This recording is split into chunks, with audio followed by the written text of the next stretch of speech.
All right, so welcome back again, and this is Football Pitch Fans. And as you all know how we do it here, we actually talk about football, we talk about tactical analysis, we also discuss matters regarding football. Now, on today's episode in Inside the Pitch, we want to actually discuss about 5 important moments that actually happened in the world of football last weekend, which you probably could have missed. So you better just stick around to hear all we have to say about these 5 moments, which you definitely have missed in APL last weekend, ranging from goals to comeback to serious bangers of each of the clubs, actually surprising us with this each spectacular moment that actually happened in the world of football, EPL especially last weekend. And here, your humble host, as you all know, I am Lynn, and by my right, I have Manchester United Godfather. How are you feeling through the weekend? I'm better. I'm pretty better. It's been a roller coaster with Chelsea. It's all right. For my left, I have Tboy, AFC, Arsenal. That's T-Pain. Is he good right to say T-Pain? I'm paying. For the very first time, I'm going to agree on this. T-Pain, right? T-Pain, bro. All right, so Tboy, T-Pain right now. Till Arsenal start performing properly and performing well, we definitely have to change it. So Tboy, as it used to be. For now, just be paying. All right, so we're going to count down from our number 1 to our number 5. Now, the first one on our list right now is Arsenal lost against Newcastle. It's actually a very spectacular moment in EPL, a surprising moment. It's one of the big key moments that actually happened in the world of football last weekend, especially EPL. Arsenal losing to Newcastle is actually a surprise. Newcastle has actually been a kind of boogie team to Arsenal, right? All right, so in that game, just 12 minutes, the game was concluded 1-0 from Isak, all right? And it actually shocked everyone that Arsenal could not even record a goal out of 8 shots on targets, and Arsenal didn't create more chances, which they have actually seen them in recent games, right? Let me hear from you, Tboy. Arsenal, how does that moment affect you, when you saw Arsenal trailing 1-0 to 0 against Newcastle? Well, before the match, I was confident. Before the match, I thought we were going to kill the game, until that's 12 minutes. Everything just changed. Although before the match, when I saw our lineup, I knew that it's not going to be easy I knew it's not going to be easy. I knew the match is not going to be an easy match. I knew it's going to be a tough one though. But unfortunately, you see what happened, and I'm going to blame Mikel Arteta on how he's setting up his team currently. I'm going to blame Mikel Arteta for the loss, because we have all it takes to beat Newcastle. Because if you check our squad, the only player that was missing was Odegaard. Ben White was fit and he was sitting on the bench for no reason. Arteta, you need to understand that if you should try something in this match, like he tried Thomas Partey in Liverpool's match, it worked. Yeah, okay. And he wants to try the same thing. But the reason why he did that, because Ben White was not there. Yeah. You understand?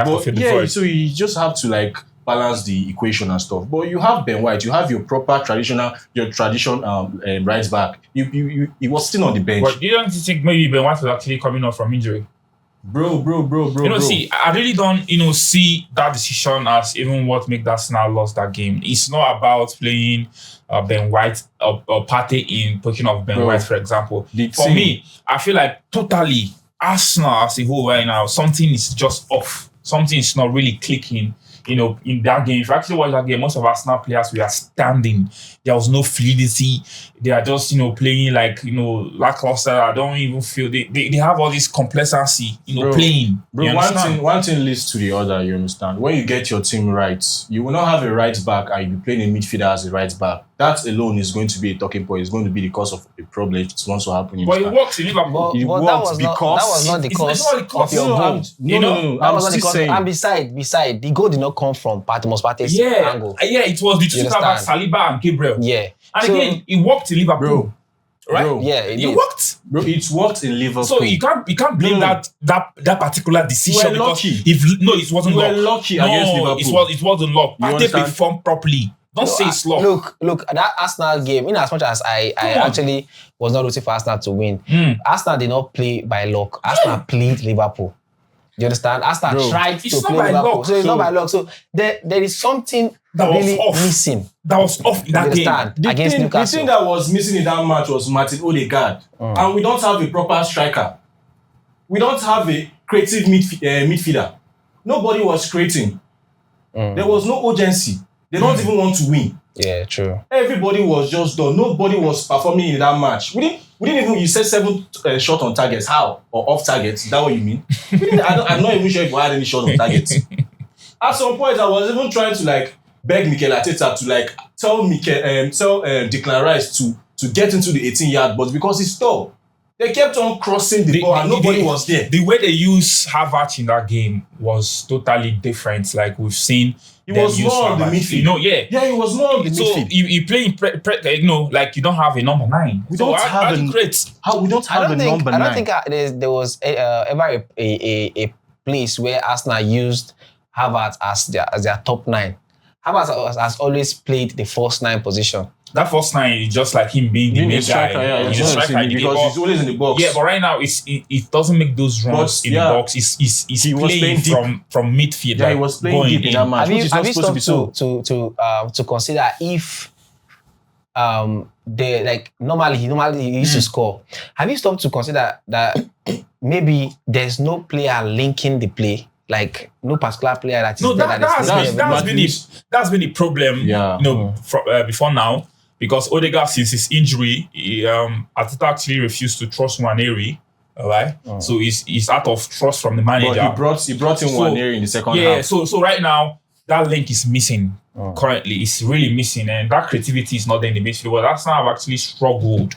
When I say struggle, they've struggled more than Man City.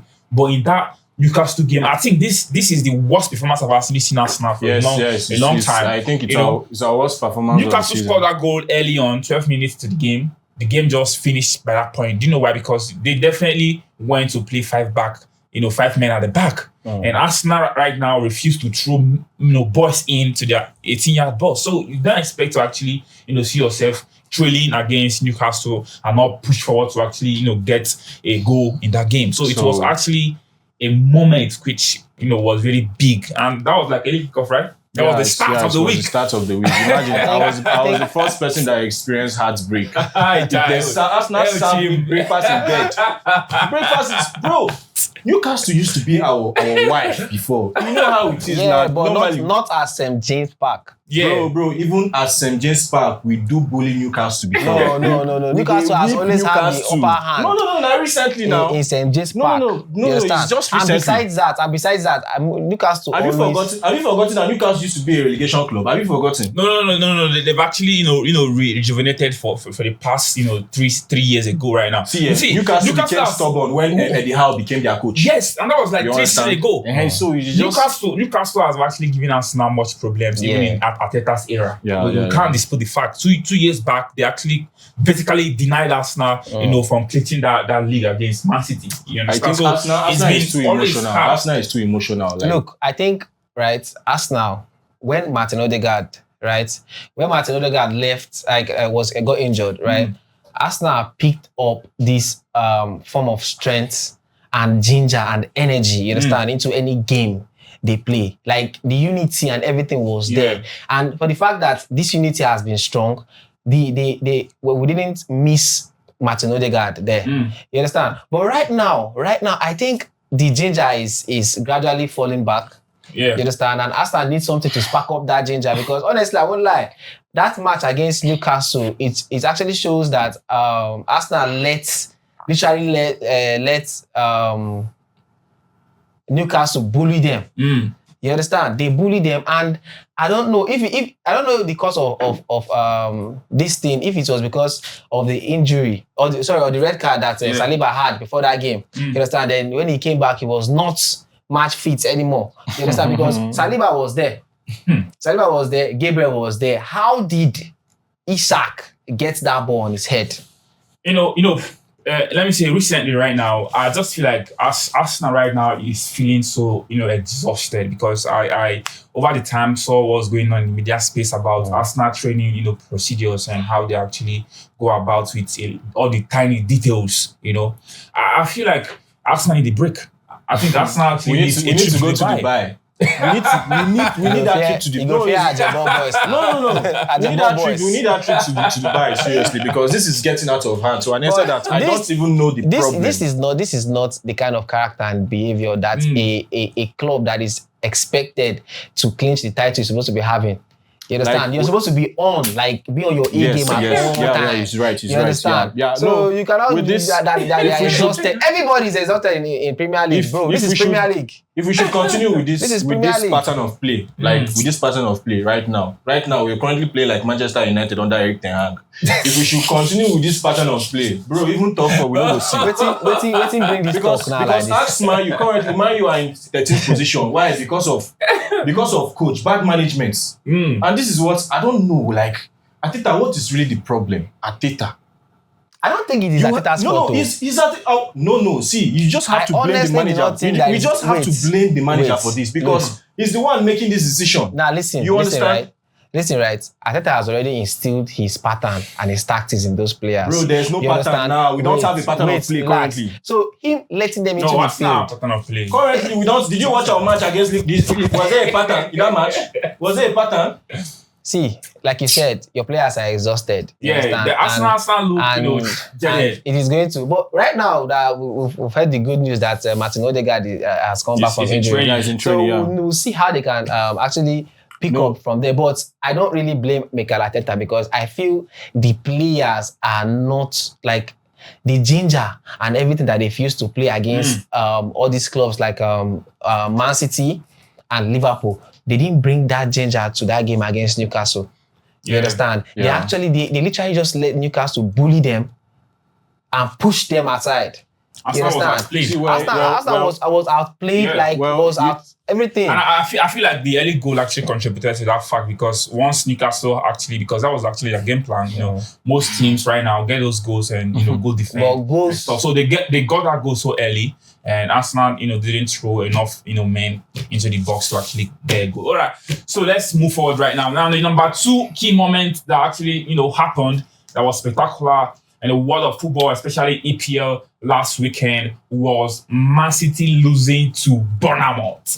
Man City losing to Bournemouth. Like it was actually like a planned match, for all the big fours to actually, all the big teams to actually lose, during the weekend. The weekend actually started off with Arsenal losing against Newcastle, now followed by Liverpool losing, Man City losing at halftime. But Liverpool actually came back to that game and equalized and later won that game. Now Man City was held back to 2-1 against Bournemouth, which is actually their first win over Man City, I think, since the club started. I won't lie. All right. So this is actually a big moment that actually shocked everyone. It's really because I watched that game.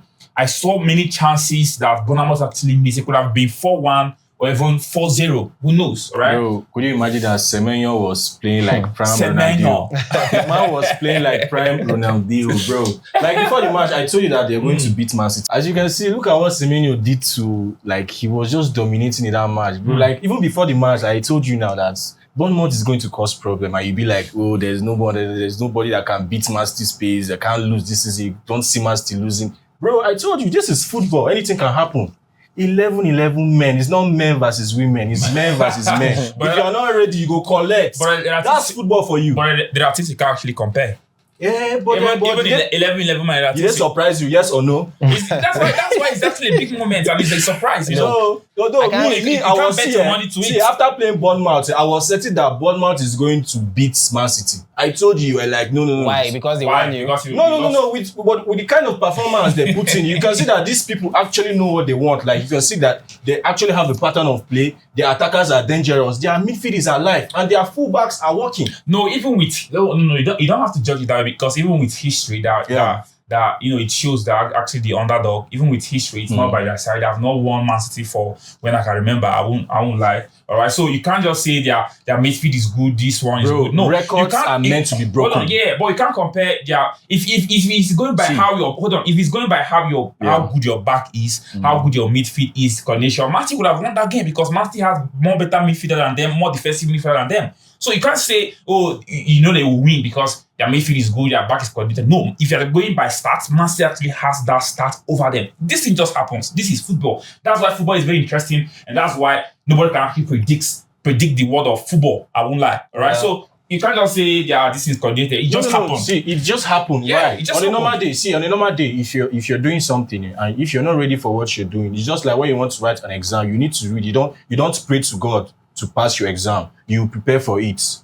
Dortmund prepared for that. Sorry, Bournemouth was prepared for that match. Even as they prepared, they will still lose. That's what I'm saying. It's football. That's what I'm trying to say. So it's not about preparation. Man City are not inevitable. Well, I won't say that it just happened. It just happened. I can't even say that it just happened. They were the better team. Or they're not the better team. Yeah, No, they were the better team. It's not down to the fact that they prepared.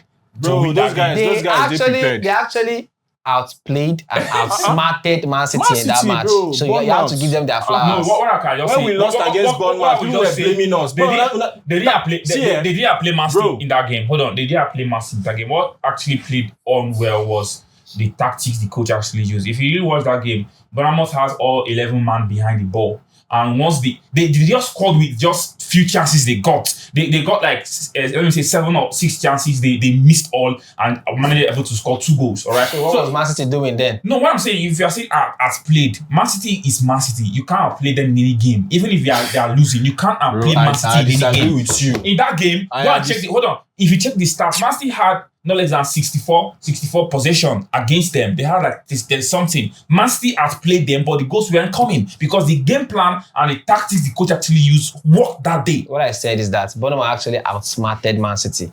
You understand? With their tactics, I think they actually underrated Man City because Bournemouth because of the name that precedes them, Man City. Small club, whenever you hear Man City, you always feel like this Man City is going to definitely trash Bournemouth. But Bournemouth, what did they do? They came with their own style of play and outsmarted Man City. And before the match, their odds, Man City odd was even high.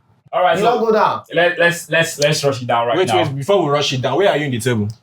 No. I won't permit this right now. This not. If we start this right now, we can't go further about what I want to talk about. So let's continue right now. Now, the third moment that actually happened in the world of football, especially EPL last weekend, was a proper win for Nottingham Forest against West Ham. Ola Aina, our boy, Magic Shot in the making. This is where you see the African culture coming in. You know, this is where you see the gene. You know, the goal was actually crafted. We're like, you know, after the game, I saw his vlog right now because Ola Aina used to do vlog. I used to follow his vlog. It was, you know, fanning his leg. The leg's too hot, man. I can't lie. That goal coming from, you know, a right back, you know, with his, weaker foot. It's really, you know, stunning and amazing. You know, after the game, they asked him, I think Hudson-Odoi was like, you got this in you? Say, I've got this in me. I just showed it once, you know. So it was actually a brilliant performance right now. And looking at this, let's talk about Nottingham Forest. They have been exceptional. They are like third right now on the table, and this is really surprising. I swear to God, like everybody is not sleeping on that club. Nottingham Forest are the people that we are supposed to be concentrating and looking on to. You understand? Because the way those guys just appear on that third position, guy, I swear I was very, very surprised. Like, how? Like when I saw them, I was like, did they rig the table? Like I don't understand. How did they get there? How did they get there? But I think they're doing a great job this season because you know they have a very good coach. You know when Nuno was in Wolves, this is what he did. But I think what he's doing now is more exceptional than what he did at Wolves. You understand? If you check, Nottingham Forest, they spent a lot of money on their squad. And it's paying off this season. He didn't even pay off the first season that they got all those players. 2 seasons even. Yeah, he had to take them like 2 seasons. Why? Because this is the kind of manager that they were looking for. And suddenly they have that manager, you know. See their players. Hudson-Odoi, reject from Chelsea. Look at how he has rejuvenated his career. Look at that guy in a bank R2 like in a FIFA. no, like serious. That is he has a sweet foot. But Hudson-Odoi is actually a star. You know, from the youth age, I think he played with Foden, I think Saka, right? I think. But he was like the best player. He emerged as the best player. Foden was not on his level. Do you know what I think? I think Nottingham Forest actually have the advantage of less eyes, like pressure. People are not, much expectation. So they used that. They took advantage of that less pressure. You understand? Because mostly, you check out all these big clubs, much are expected from them. You understand? So all of them tend to be very cautious and then play. Like try their best to play well. But eyes are not on Nottingham Forest. So they have this space without pressure, you understand, to actually take advantage and then transform it into winning. Yeah. And guy, I swear, I won't lie, guy. Those people, they really surprised me. When I saw the table, I saw Nottingham Forest on the third position. I'm like, Nottingham Forest have been coming. What? Like they've been lying low, coming. Right now, we say always a flip performance, this before. But this is November. No, few weeks right now we enter December, and this is where league start getting serious and interesting, because if you can be able to sustain where you are, till December period, definitely you are going to stand a better chance, at the end of the tournament or the season. Yeah. So if Nottingham Forest can actually sustain where they are right now, they can actually make top 4. Who knows? Definitely, because they actually have all what it takes. Well, I think you're just assuming this is an assumption. No, they have a chance. They don't have a chance to. They don't have a chance, bro. They don't get a chance to do anything. There's no space, bro. Even Chelsea, we struggle to make top 4 this season. Okay. And you are listing. Let's see how it goes. Chelsea will struggle to make top 4 this season. Seriously. This is how they talk. I mean, you go. How? Now Arsenal go struggle to make top 4. Let's see the talk. Why you table now like this? There's one thing you need to know. One thing you need to know is that Arsenal is a title contender club, whether you like it or not. I don't want to say it from his mouth. You understand? His mouth is shaking. You understand? Arsenal is a title contending club, whether you like it or not. You understand? So we have already cemented our place in that top 4 position. All right, let's proceed and see how this actually plays out. All our shout-outs goes to Ola, for his performance against West Ham. Blazing hot with that goal is, weaker foot, and it's actually got it in his leg. I follow his vlogs, and I actually love what he do right now. Let's proceed and see the fourth moment that actually happened in the world of football, especially EPL, and that is Chelsea red card appeal against Manchester United. Right now, the match have ended, but the aftermath of the match is still on. We saw Martinez actually, leaving it late on Kopama with that, very nasty tackle. They call him the butcher. They call him the licher. We've seen how he nearly, leached Kopama and get him injured. Right now, Kopama is actually undergoing a scan on his knee to actually ascertain how serious the injury is, which Martinez actually inflicted on him. But that's by the way. What we actually want to see right now or talk about right now is the decision of the referee and the VAR not to award that a red card. It's actually in a controversial moment in the game, and I felt like the England referee keep getting it wrong when it comes to big matches where most of the world are actually watching. We saw actually what happened in El Clasico. Offside calls, we are not even taking up to 2 minutes to actually give in because they're actually using technology. We saw how the referee are transparent. We saw how everything went. But England will keep being England. England referee will keep being England referee. How would you want to tell me that a high-legged boot from Martinez on Kopama is not a red card? That moment right now is a controversial moment, and what do you have to say about it, Manchester United godfather? Mm-hmm. No, it's your club, but let me just hear your opinion right now. I don't think that is a red card. You understand? Because the tackle was not even that obvious. You understand? It's just a brush. Do you understand? And it looks like it was not intentional. You understand? If Butcher actually came for Kopama, he would jam Kopama's that leg for break. You understand? I just think he was trying to gain his stand, like he was trying to find balance. You understand? Because waiting for Kopama do, I'm saying even they right. What do you understand? Kopama no get respect. Why would he do senior man like that? A whole Butcher, you hide that. Is there any senior man in football? Yeah, there's no senior man in football. See, the thing is that I don't I can't say for the referee, but to me, hold on, you say it's a mistake, right? Yeah. That is not intentional. It's not intentional. Now, do you want to tell me that all record dished out by a referee, the player actually intended to hold the player? No. You don't say it's a mistake, because that's why it's a foul. For example, an accident is an accident. It's unexpected. Now, foul, there are intentional fouls and there are unintentional fouls, but it doesn't dispute the fact that they are fouls. See, if the officials want to be fair in officiating Manchester United match, Butcher will be collecting red card in all matches, because that guy is a killer.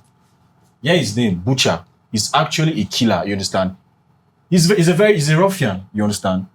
When he was tackling Kopama, his intention was to hurt him. He was intending to hurt Kopama, and it was obvious, you understand? I think the referee doesn't want to kill the game. That's why they just left him, because that was a red card offense. To me, it was a clear red card offense. The match was not that obvious now. Like, he's just brushing. Right now, Kopama is under medical checkup, because of what Butcher did to him. As you can see, that was supposed to be a red card. But wait, we've had instances like this before. Which instance? Like, I think I've forgotten the season where Liverpool was playing against Real Madrid, right? Where Sergio Ramos had to twist Salah's hand, you understand, and to the ground. That was obviously a red card. But why is it a red card?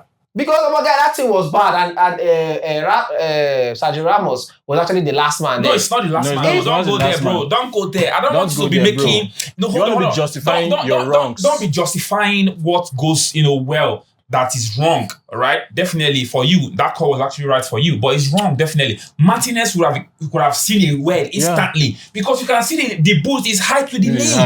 It's an open boot, it's high to the knee. You can't say the foul against Salah, it was a foul, it was given yellow card. It's not a red card because it's not a last man. There are rules in football. There are rules in football. There was a match that he had to use his 2 feet to stamp. Like he was, that guy is a very. Now you can see the intention there. So he has that intention to be hurting players. Look at how short he is. I think he should focus more in his defensive game instead of trying to get people injured. Although I would like to play against that. If I'm playing Manchester United, I wouldn't like to play against that boy seriously because he might hurt Martin Odegaard again. That name for joke. So that is football. Football is a game of love. I think he should change. Please, I'm begging all Manchester United fans, please stop hyping and stop calling Martinez the butcher and the litter. The thing is really getting to his head. And he's trying to live up to expectations. See the kind of tackle he did against Chelsea on Kopama. He wants to butcher the boy. Please, let's know how to curtail our praises to player. This nickname, it really gets to their head. No, you see that tackle. Did you see what Kopama did to them? Imagine a 21 years old. But this football, dribble are meant to happen. He did it out of frustration. So please, the name Butcher, people should try to reconstruct it and try to reconfigure it. Give Martinez a better name than naming him the Butcher. The other time in the other game, we saw him bringing 2 legs and stamping like a butcher. See what he did to Kopama. This thing gets to them. I have a friend, his name is Butcher. Shout out to Butcher of Shangala. Now, they name him Butcher, and if you see him on match days, you want to butcher everybody because his name is Butcher. You can't pass him. You dare not try it because he wants to live up to this name and living up to it. So, professionally, let Manchester United please, relegate that name Butcher or Licha from Martinez so that I can actually not his name is actually Licha, but they had to change it to Butcher because Manchester United are very toxic, you understand? This is what they like, where there's violence, So don't worry. All right. I hope he gets a red card so he will learn. Maybe 3 straight. Maybe when he gets back from the ban, they will give him another red card. I think he gets away with most of this stuff because he's more or less tactical intelligence. He really, he has a small stature. Yeah. All right. So definitely you overrate him and he feels intimidated all the time. Yeah. So he definitely look out for himself and he's actually a good player. I won't lie. Yeah. All right. So to the last moments that actually happened in EPL. In the world of football, especially EPL, the last we have in our list right now is the Fulham comeback against Brentford. First of all, shout out to Bassi and shout out to Iwobi, our homeboy in Fulham, doing us proud. And we saw how they actually fought resiliently up to the 90th minute of that game to actually, orchestrate this, comeback from 1-0 to 2-1 and did a turnaround in that game. Shout out to Bassi and Iwobi. Let's quickly talk about this moment that actually happened. Now we've seen Wilson was actually subbed in, I think in the 90th or 98th minute. Was it in the 89th minute? He was subbed in. 70-something minutes. Oh, okay. Yeah. So he came into that game and the goals he scored.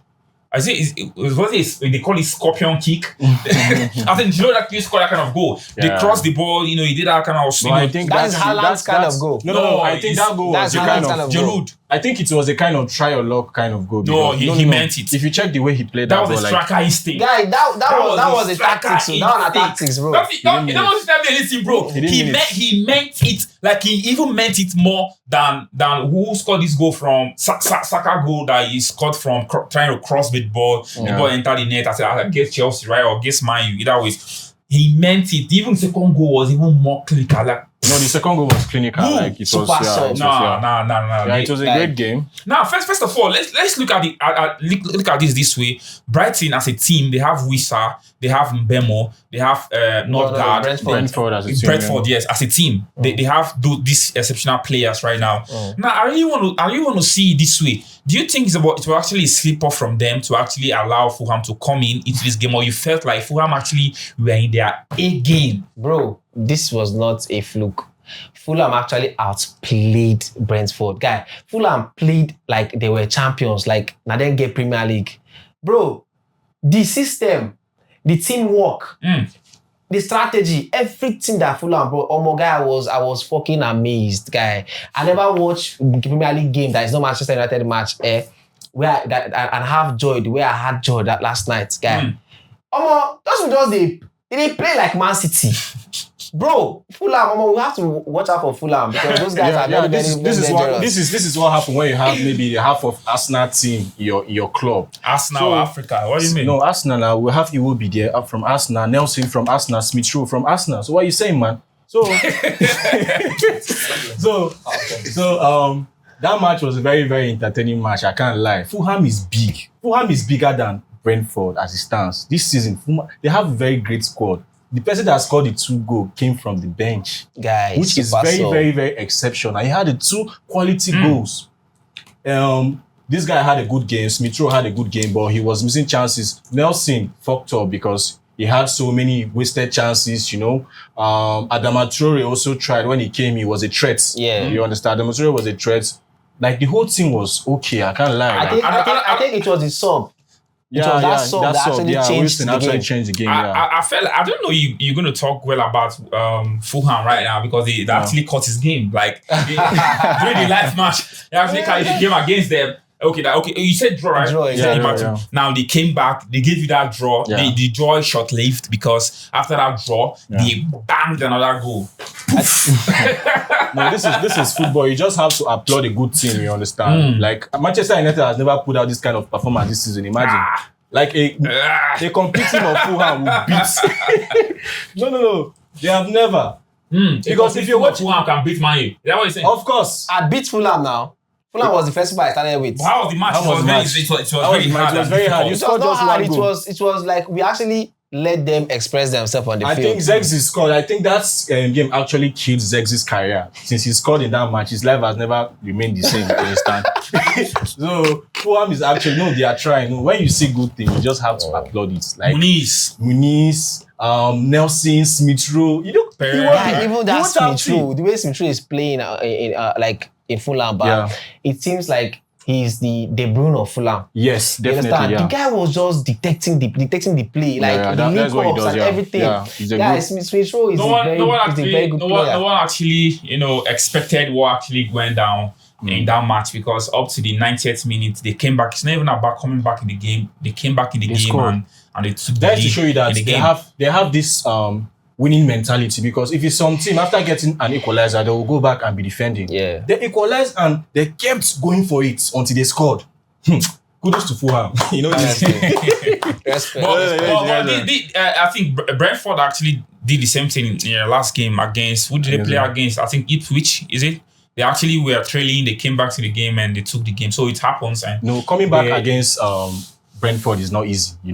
So that's why I'm giving them their flowers because they did it against Brentford. All right, it's all right. So that is the last of the things of the important moment actually you could have missed. Last weekend in the EPL, and we brought it to you. This is what we do always every Monday or Tuesday. We actually bring out these moments you actually missed in the EPL. Maybe when you are busy or you didn't see them, we'll try to bring it to your conclusions so you can actually see it and watch it. So thank you very much. In case you've actually watched up to this very moment, let's clap. A round of applause to him.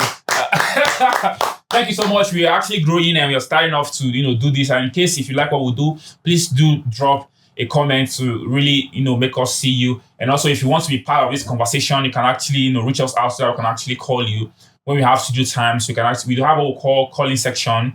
Anywhere you are in the world, we can actually place a call to you. and call you so that I can actually discuss matters regarding football with us anywhere you are. All right, and this is where we actually draw the curtain. We've seen the 5 top moments, event that actually happened in the world of football, especially EPL. Until we come your way next time, my name still remains Lynn, and here with me I have Manchester United godfather. You don't chop. Godfather! And yeah, I have the Tboy today, T-Pain. He said we should call him T-Pain right now, right? But on Saturday, on Sunday, it's gonna be joy. All right, so please do stick with us around us. We're going to unveil all the previews in the weekend, which we have a Super Sunday coming up, and that is Arsenal against Chelsea. We are going to do the preview, dive into it, and actually dissect and discuss about all the happenings which we actually expect, and also give our predictions for the week. So do stick around in our page, and thank you so much for watching. Please do like, share, and subscribe so that more people who actually need our content can actually see them anywhere they are.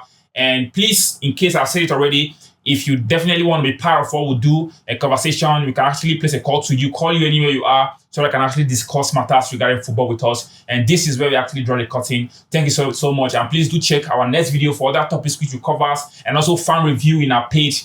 Thank you so much for watching. Peace out.